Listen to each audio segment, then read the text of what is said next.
All right, we all know the aftermath of that.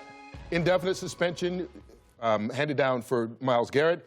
And Okunboji has 1 game for the Browns, 3 games for Marquise Pouncey. And there's rumors that the Steeler quarterback, Mason Rudolph, will be fine.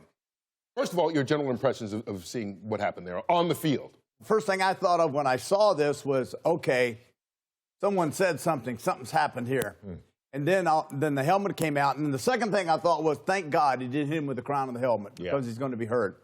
And then after listening to all the chatter all week long, you know, I've come to the opinion that I get it. I don't know what the fuss is because we've played this game. We know how violent it can be and how emotional it is. And I talked to Howie about 2 or 3 days ago, and the first thing I told Howie, I said, Howie, there's a difference between you and I.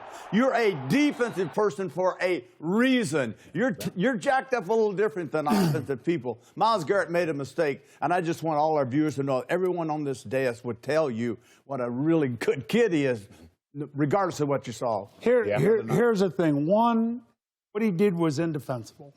I wanted to make sure I got that out. He crossed a red line that you just don't cross. That being said, for people to say in our profession that have played or coached, to say that they've never seen anything like this in their entire NFL career, they just haven't been at the practices that I've been at or been around the players that I've been around. But it was television that stirred them up, Howard. Yes, it happens. It's Thursday night. It's prime time. Right. And as you mentioned, thank God he didn't hit him with the crown of his helmet, or we'd be having a whole different conversation right now. I think what you're going to realize is, and the other part that bothered me during the week was, Myles Garrett is public enemy number 1. You know Myles Garrett. Myles Garrett, this is what we call a brain fart. He had a bad moment. He lost composure, did something he shouldn't have done. That's not who Myles Garrett is. If you know who Myles Garrett is a great football player and a really good man. And I think Myles Garrett is going to have to spend the rest of his career trying to kind of overcome the stigma of this one Thursday night. And that's unfortunate. I don't think the rest of his career. I think the rest of his life. This would be the play that people that don't know him, that don't know football, I mean, we can say we know he's a good guy. He's got a great reputation, but people at home don't know that. They don't know that. And that's not what they think when they see that video. This kid's into paleontology. He's a poet. He's always been described. He's always, you know, people, when they brought Odell Beckham to the team, it's like, well, how are you going to fit in with him and Baker and Landry? He said, I'm just different. He's been known to be a different type of guy. On the football field, it is a different mentality, and I've been there. I've hit somebody in the head with a helmet. I'll flat out say it in practice. Scott Gregg, we got into it.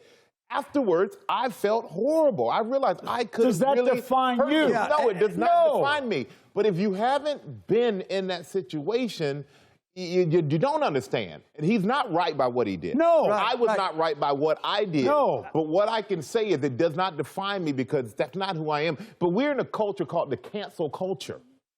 And it's the internet, you know? Something happens, cancel him. Get him out of here. Let him go. He should never play again. He should never play again. It's the most ridiculous thing because what he did was wrong. Nobody's not saying it wasn't. But this is a kid who cannot cancel. This does not define who he is for the rest of his career. Yeah, and you know, let's make this clear. We're not defending Garrett. No. It was wrong.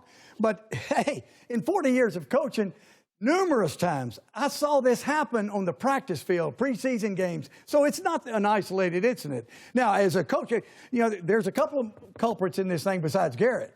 You know, the quarterback, he was twisting and turning on that helmet. We don't know what was said down in that, you know, Pele.